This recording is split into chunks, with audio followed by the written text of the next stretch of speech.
Bon, Bonjour, docteur. bonjour, ça va? Oui, ça va avec grâce à Dieu. Merci, Bien. docteur. Toutes mes excuses pour le dérangement. Non, il n'y a pas de souci. D'accord, merci. Je vous remercie pour votre disponibilité et votre. C'est dans le cadre de mon mémoire, comme je vous l'avais dit, Je vous en prie. Oui. c'était pour avoir une idée sur le questionnaire que je vous ai envoyé de suite. D'accord, Voilà. Donc, c'était pour entretenir avec vous d'accord, pour ne pas. Donc, sur le domaine de l'équipement. d'accord. Le terme d'équipement, je voudrais savoir si les CAPOP sont équipés en matériel informatique. Alors, les CAFOP, c'est à l'image de nos différentes écoles, nos différents établissements, hein. Oui. Il y en a qui le sont, il y en a d'autres qui ne le sont pas.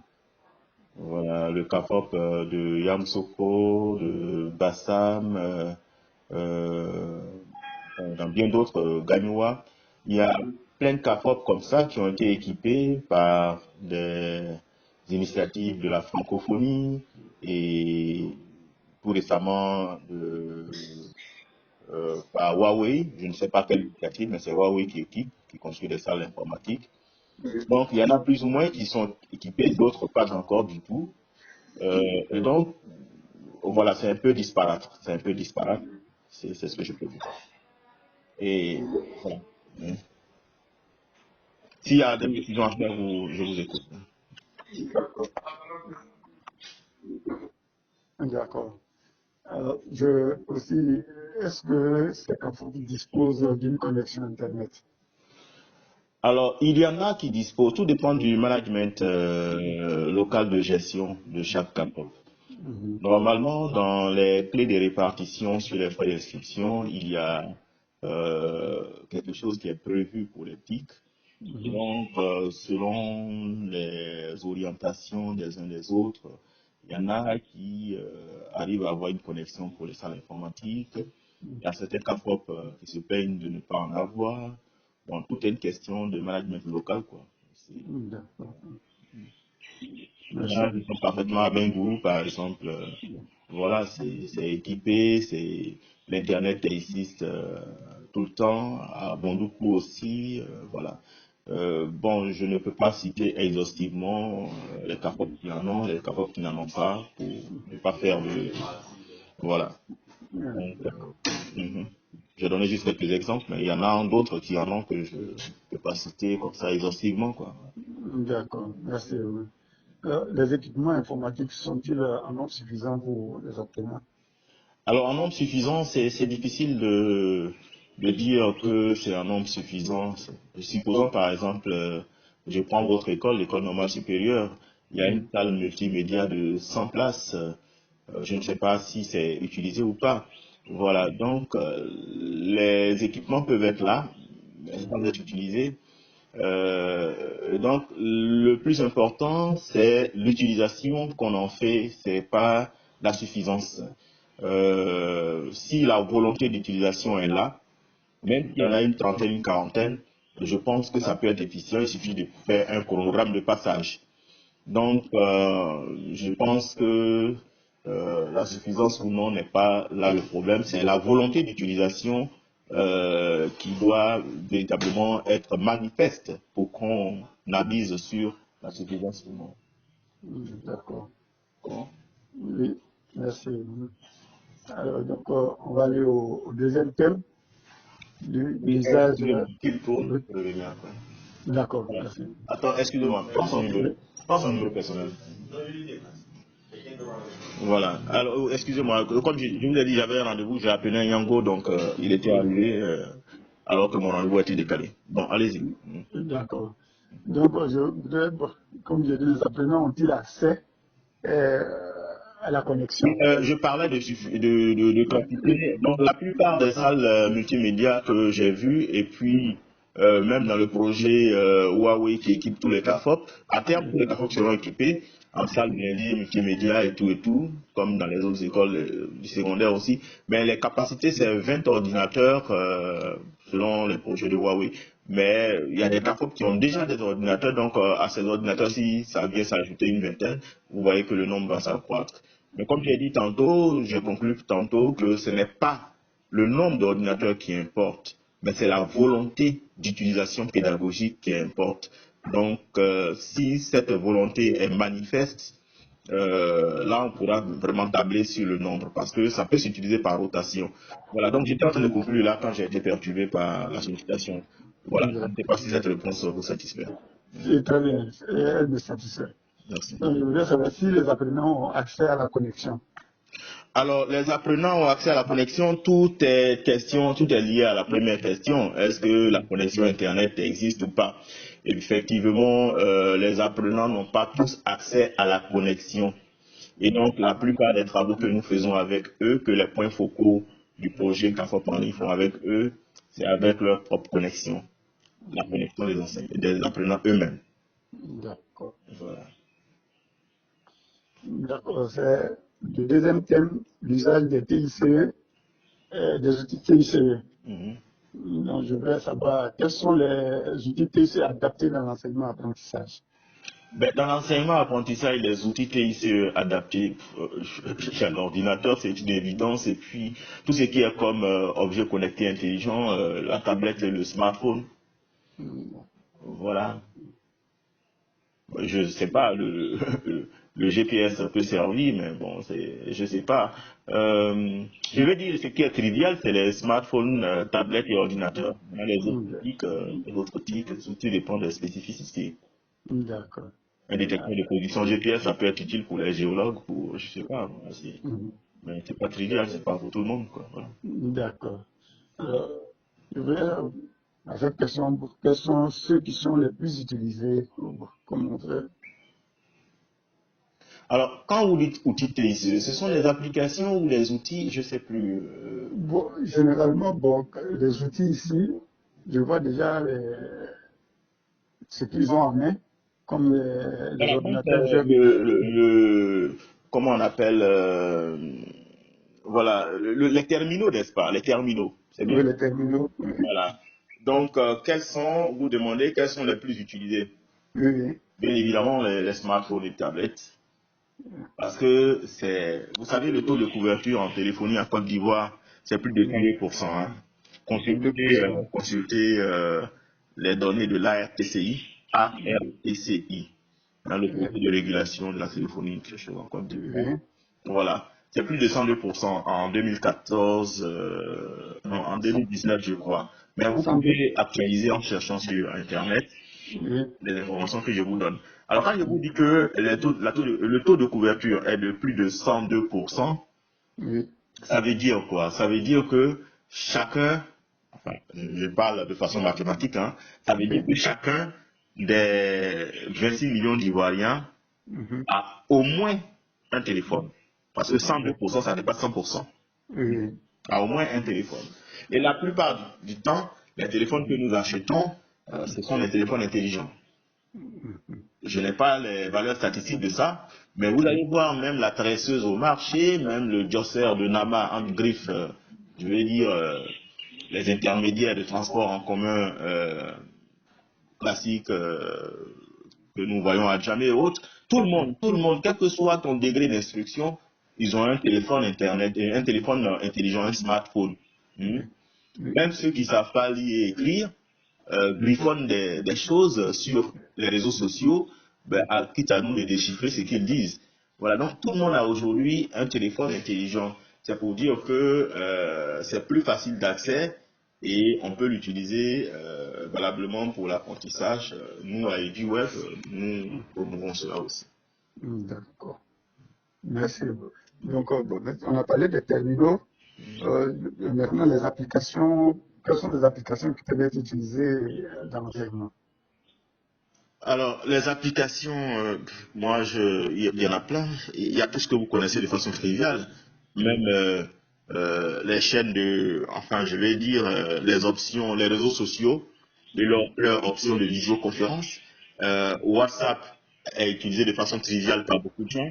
Pendant l'interruption due au confinement Covid, beaucoup de structures ont utilisé WhatsApp. Et Facebook aussi. Vous verrez tout à l'heure dans notre groupe WhatsApp, dans notre groupe Facebook eduweb.ci. Je ne sais pas si vous connaissez le groupe Facebook eduweb.ci. Moi, Oui. personnellement, je publie des vidéos pédagogiques à l'intention de mes étudiants ou bien d'autres qui sont inscrits sur le groupe. Donc, je diffuse mes vidéos pédagogiques. Celui que ça peut intéresser, qu'il lise. Voilà, mes TD actuellement qui sont en cours. Je fais les vidéos, j'ai déjà publié. Il y a YouTube, YouTube que les cyberactivistes utilisent. Aujourd'hui, YouTube est utilisé par tout le monde. Donc, chacun utilise, c'est comme la terre, c'est comme les bâtiments. On peut construire des bâtiments pour le vice, comme on peut construire des bâtiments pour les valeurs, pour l'éducation. Donc, toutes les applications qui existent, il appartient, n'est-ce pas, à l'acteur de l'éducation de l'utiliser pour les valeurs, pour l'utiliser pour les valeurs éducatives. Donc, je peux vous dire que toutes les applications peuvent servir à l'éducation. D'accord. Merci, Rosa. Donc, je viens maintenant sur la plateforme du web. Mhm. Je voudrais savoir si elle est utilisée dans tous les cas. Oui, la plateforme du web est en principe utilisée dans tous les cas forts. Depuis la première année d'exercice, l'année dernière et cette année. Mais force est de reconnaître que euh, le vrai problème sur le terrain, c'est la capacité de prise en main des enseignants eux-mêmes d'abord, qui devraient transmettre aux étudiants. Voilà. Et donc, au niveau de cela, il y a une motivation qu'il faut faire. Et là, c'est un travail de longue haleine. Et donc, cette année, par exemple, l'année passée, nous avons fait... Parce que nous, dans notre initiative, on n'est pas dans la logique de phase pilote où on choisit un ou deux CAFOP. On fait les phases pilotes, on fait des séminaires pour évaluer la phase pilote, pour remédier au machin. Non. Nous, la phase pilote a concerné tous les CAFOP. Et fort de là, maintenant, on voit les failles qu'il y a. Voilà. Et la première faille que nous voyons, c'est la volonté. La volonté du côté de la partie enseignante. Donc, voilà. Est-ce que c'est une volonté ou bien, je ne sais pas si c'est le mot volonté qui convient, mais la compétence peut-être à l'utilisation. Voilà. Mais, et donc, c'est cette remarque, cette observation qui a été remédiée parce que pour lancer, on avait réuni à Bassam des points focaux à former et qui, eux, vont retourner dans leur base pour faire la restitution. On a vu que c'est inopérant. Et la plupart des projets fonctionnent ainsi et la plupart des projets meurent ainsi. Parce que les points focaux, quand ils le retournent, c'est difficile qu'il y ait, n'est-ce pas, une appropriation à partir de la restitution des points focaux. D'ailleurs, même restitution qui n'ont jamais lieu. Et donc, nous avons décidé, quel que soit ce que ça nous coûte, d'aller in situ dans chaque CAFOP former l'ensemble des professeurs, au lieu de former un ou deux points focaux qui vont restituer.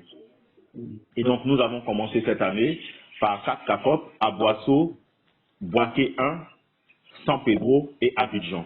L'année prochaine, nous ferons encore 4 CAFOP, ainsi de suite, pour former les enseignants, c'est-à-dire plusieurs centaines d'enseignants. Là, cette année-là, Abidjan, par exemple, c'était autour de, voilà, autour de 600 enseignants à former, hein. Non, plus d'une centaine, pas 600. Mais je vais dire, quand je calcule la somme des CAFOP, ça vaut plus que, ça vaut plus que 600, quoi. Voilà, donc 600 enseignants à former. Et donc, on va circuler comme ça, de CAFOP en CAFOP, 4 CAFOP par année, pour les former in situ. Et voilà, pour motiver aussi à l'utilisation, je ne sais pas si c'est prévu dans les questions. Pour motiver, oui, je vais répondre puisque c'est l'utilisation des CAFOP. Pour motiver aussi les étudiants à utiliser la plateforme, parce que c'est quelque chose de nouveau, il faut faire connaître. Nous avons pensé à EduWeb à organiser des jeux concours, étoiles EduWeb. Et donc, la phase éliminatoire, c'est le 14 avril. Et donc, le premier aura, n'est-ce pas, un ordinateur, c'est-à-dire toutes les compétences qu'on voit, tous les cours qui sont dispensés dans les CAFOP, les étudiants vont composer avec leur terminal téléphone mobile ou bien ordinateur. Ils vont composer et donc le premier, le vainqueur aura un ordinateur. Toute chose de cette émulation pour emmener les élèves, les apprenants à s'habituer, à s'accoutumer, n'est-ce pas, à la chose éducative via le numérique. Donc, c'est nouveau. Il y a certains CAFOP qui vont bouder, il y a d'autres qui vont utiliser, mais c'est avec le temps que tout le monde va s'accommoder, tout le monde va s'habituer.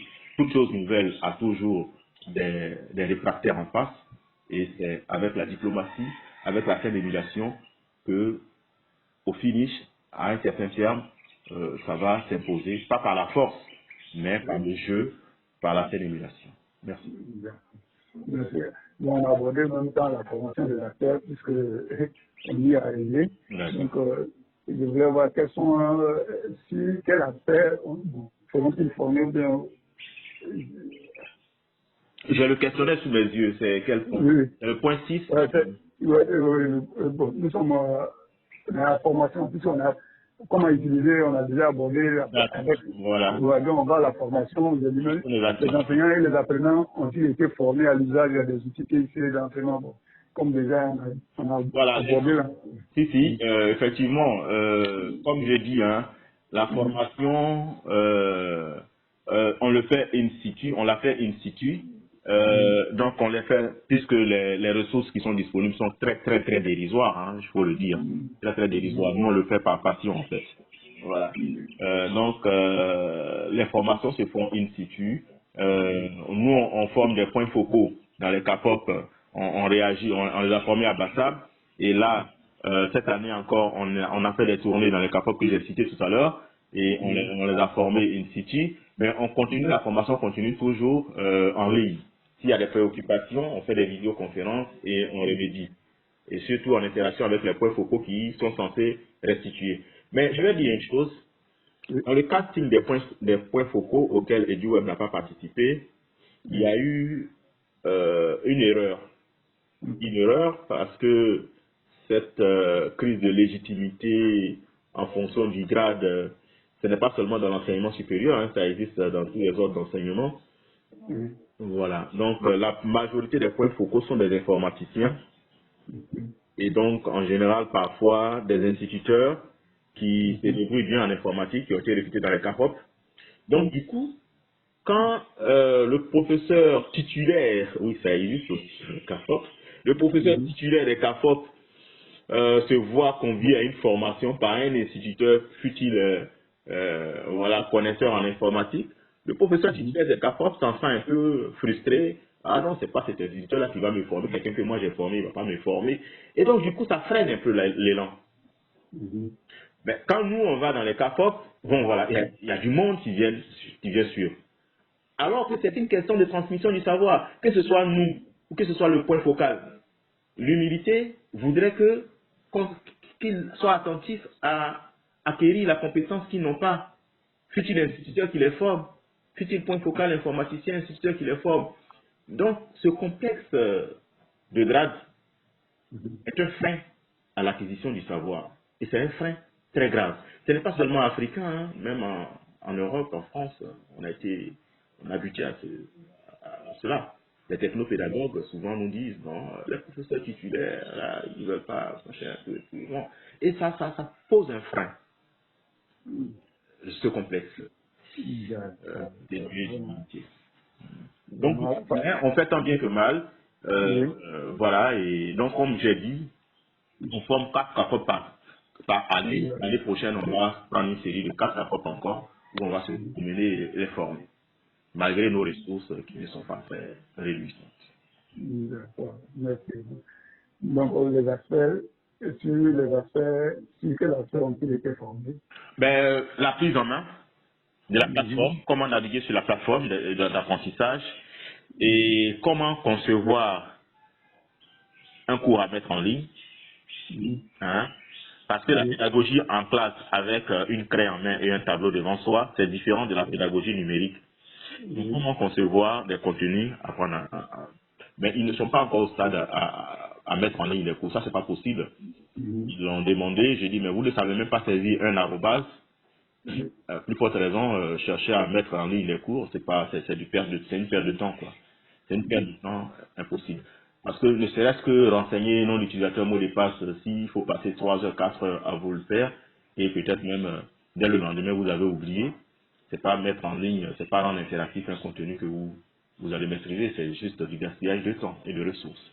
Et donc, du coup, on les forme à préparer sur Word des contenus que nous, notre équipe met en ligne pour leur utilisation. Donc, on les prépare, on les forme à l'utilisation, à l'évaluation d'un étudiant en ligne, à l'encadrement d'un étudiant en ligne. C'est ces aspects-là qu'on les forme.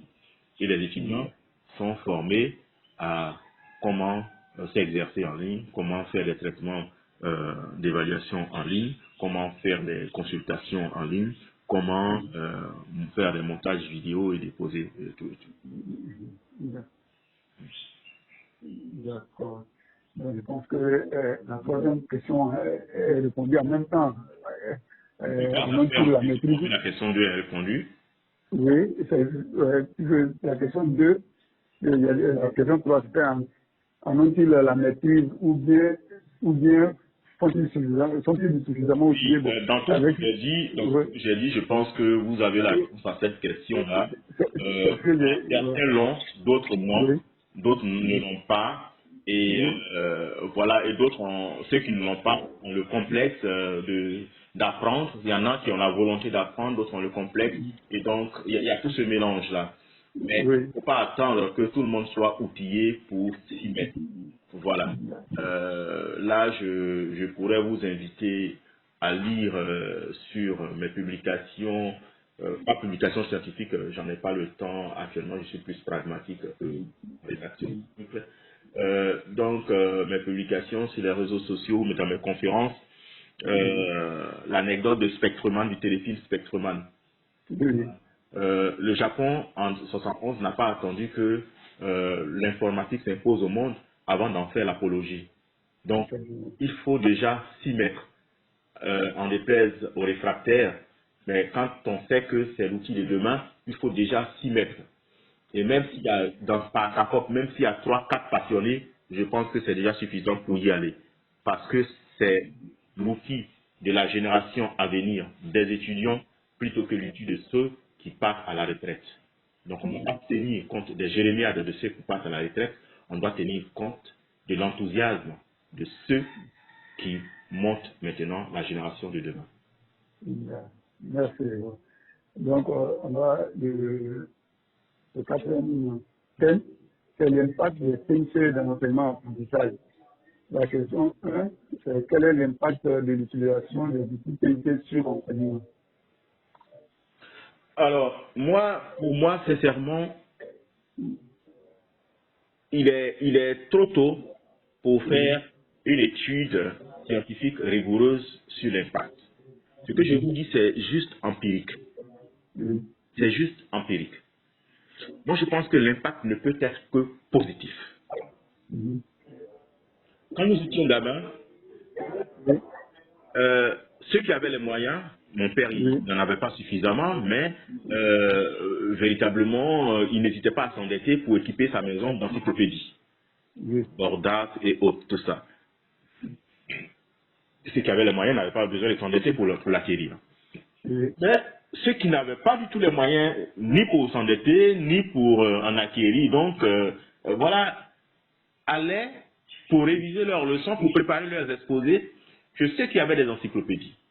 oui, Donc quand on avait des exposés, quand on avait des recherches à faire, on consultait dans les encyclopédies. En plus des livres, dans les encyclopédies, on pouvait voir des formules, on pouvait voir, n'est-ce pas, plein d'exposés sur les découvertes et tout et tout, et pour s'instruire. Mais aujourd'hui, on n'a pas besoin de ça. Vous avez besoin d'une information, vous tapez sur un moteur de recherche quelconque. Et vous avez ces informations-là. oui, Vous avez un professeur, peut-être, vous avez raté un cours à l'école et vous voulez approfondir votre connaissance dans ce cours. Vous avez sur Internet, vous saisissez les mots-clés du cours et vous avez ces informations-là. Un élève consciencieux qui veut approfondir ce que son enseignant lui a appris à l'école, qui veut approfondir cela, il n'a qu'à checker sur Google, sur YouTube, et il a fait des approfondissements. Donc l'impact est hautement positif. L'impact est hautement positif. Le numérique, les titres comme un couteau de cuisine, les TIS comme l'énergie nucléaire, les TIS comme, comme on appelle le nitrate de potassium, les TIC sont comme ces ingrédients, ces produits que je vous ai cités. Tout dépend de l'éducation de son utilisateur. Le couteau de cuisine, ou bien la scalpelle, quand tu es bien éduqué, tu l'utilises comme outil tranchant pour faire une opération chirurgicale pour donner vie à quelqu'un qui est en train de mourir. Mais quand tu as une mauvaise éducation, tu l'utilises pour ôter la vie à quelqu'un, n'est-ce pas? Quand tu as une bonne éducation, tu utilises le couteau de cuisine pour préparer de bons mets, de bons plats succulents qui peuvent servir dans la restauration et nourrir et entretenir une vie. Mais quand tu as une mauvaise éducation, le même couteau, tu peux l'utiliser dans un petit détour, dans un quartier, dans l'obscurité pour éventrer quelqu'un. Est-ce que c'est parce qu'il y a eu des meurtres avec le couteau de cuisine qu'on va dire que le couteau de cuisine est mauvais, qu'il faut bannir le couteau de cuisine? Non. Tout est une question de tabler sur la morale, sur l'éducation des utilisateurs plutôt que l'outil. C'est comme la fission nucléaire. La fission nucléaire produit, n'est-ce pas, de l'énergie peu coûteuse qui peut servir à vraiment entretenir les foyers, entretenir des machines utilitaires. Mais quand on a une mauvaise intention, on peut l'utiliser comme arme de destruction massive. Pensons à Hiroshima, pensons à Nagasaki. Donc tout est une question d'éducation. Donc pour moi, l'impact est positif parce que moi, dans mes recherches pragmatiques, je forme mes étudiants, j'enseigne, tous mes cours sont dispensés de façon interactive en mode auto-formation. Je suis enseignant-chercheur et c'est ce mode que je privilégie avec mes étudiants. Et je pense que pour ceux qui sont patients, pour ceux qui suivent ce mode de formation, ils s'en trouvent bien heureux. Et c'est quelque chose que je veux tendre à généraliser même à l'éducation de base au secondaire. Et c'est la philosophie de notre plateforme et du web. L'auto-formation. De sorte que l'élève puisse apprendre, de sorte que l'autodidactie puisse être vulgarisée. C'est ce que je peux vous dire. L'impact, en résumé, pour moi, est positif. D'accord. Donc, avec cette question, la question de même temps l'enseignement, apprentissage, vous avez pris l'utilisation Ben oui, des trois l'enseignement secteurs. et l'apprentissage, c'est un couple, ça va de pair. Hein. Oui, et que l'utilisation des PIC influence, oui, je vous ai dit, il y a une influence déjà sur l'apprentissage, puisque Oui, ça va permettre. ça a une influence notable, ça a une influence grandiloquente. C'est ouf. Je pense. Quoi qu'il en soit, l'intelligence émotionnelle, l'intelligence émotive a son importance dans l'apprentissage. Nous savons tous aujourd'hui qu'un enfant de 2 ans, 3 ans, 4 ans utilise aisément le téléphone portable. Sans qu'on lui donne un cours, pourtant il ne sait pas lire. On lui donne un jeu, il n'a pas lu le mode d'emploi, les règles du jeu, mais l'enfant arrive à jouer. Effectivement. Parce qu'il aime. L'intelligence émotionnelle. Parce qu'il aime, l'émotion. Donc quand on aime, on apprend plus vite. Donc l'outil d'affection des enfants de cette génération, c'est les petits. Donc il appartient, nous, adultes, d'adapter, de réévaluer les curricula en donnant une place essentielle au TIC. Je vais citer Denis Jacquet. Denis Jacquet, qui est le président d'Edu Factory et aussi président de l'association Parrainer la croissance. Denis Jacquet, qui est à 26 ans en 2000, qui est le premier auteur de la première boîte e-learning en France. Denis Jacquet dit, et je cite, « La génération qui arrive est une génération sans mémoire. dont l'enseignement doit prendre en compte pour concevoir les curricula. C'est une génération sans mémoire. On ne peut pas baser nos curricula d'aujourd'hui sur la base de la mémoire. C'est une génération YouTube. Donc, les curricula doivent se conformer. C'est-à-dire quoi? La conformité, la conformation à cela. C'est-à-dire qu'on doit plutôt demander à l'enfant qu'est-ce qu'on peut, et Einstein l'a dit depuis. Einstein disait qu'il est sans mémoire, donc lui privilégie la cognition à la mémorisation. Ce qui existe, ce qui est là, l'information qui est disponible, la formule de Newton qu'on peut trouver à la bibliothèque, qu'est-ce qu'on peut en faire pour obtenir un objet utilitaire? C'est vers ça, l'utilisation, la conception. C'est vers ça que les curricula doivent tendre. C'est ce que je peux dire. Donc, c'est sur ça qu'on doit orienter nos curricula. Et je pense que ce que je suis en train de dire répond en même temps à votre dernière préoccupation. Auriez-vous des recommandations relatives à l'utilisation de TIC? Oui. Parce que, vous savez, la calculatrice est le premier outil TIC qui a fait irruption dans l'éducation. Oui. La calculatrice. Avant, c'était des abacs. Avant, c'était des boules, des calculs qu'on utilisait. Ce n'était pas des TIC. Mais la calculatrice électronique est le premier outil TIC à faire irruption dans l'éducation. Donc, il y a longtemps que les TIC existent dans l'éducation.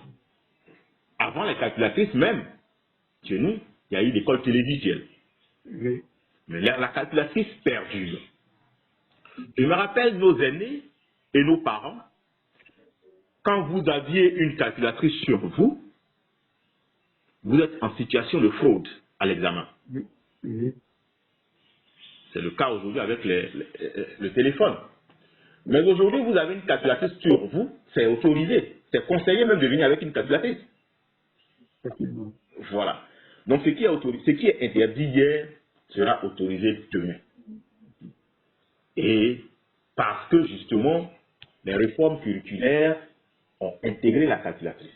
C'est en cela que les réformes curriculaires doivent viser l'intégration même de l'utilisation des téléphones portables, des applications numériques dans l'éducation. Et ça, nous le pouvons si nous le voulons. Je vous remercie. Merci. Vraiment, tout le plaisir a été pour moi. Je vous en prie. Est-ce que je voudrais, Denis Jacquet, l'orthographe de Denis Jacquet, que je puisse voir. Denis, ça s'écrit comme Denis. Oui. D-E-N-I-S. Jacquet, J majuscule bien sûr. A, C, Q. Après la lettre Q, il y a la lettre U. Après la lettre U, il y a E-T. D'accord. Je l'ai bien orthographié, c'était pour moi. Vraiment, tout le plaisir était pour moi. Merci. Je vous en prie. Et j'espère que le docteur Zoro Iron sera mentionné dans votre mémoire. Oui. Parce que l'interview, même si ce n'est pas payé, si ce n'est pas payant, mais l'honneur qu'on peut me faire, c'est de mentionner dans le mémoire. Si, j'ai mis le concepteur, c'est le PDG du web. Oui. C'est quand j'ai mis PDG pas seulement ça, mais l'essentiel de mes pensées doivent être indexés par mon nom aussi. D'accord. Donc, je vais dire ce que j'ai exposé ici, ce que j'ai dit ici. Si éventuellement, substantiellement, vous devez le citer, il faut que ce soit indexé aussi par mon nom. D'accord. Vous avez l'interview? Oui, l'interview. Même si dans l'interview que vous relisez et que vous avez, il y a une expression qui vous a percuté et qui émane de moi, vous devez citer. Voilà. Il n'y a pas de souci. Voilà. En mettant en parenthèse interview de temps en temps. Voilà. D'accord. Merci beaucoup. Je vous en prie. C'est le seul salaire hein, de l'intellectuel. Hein.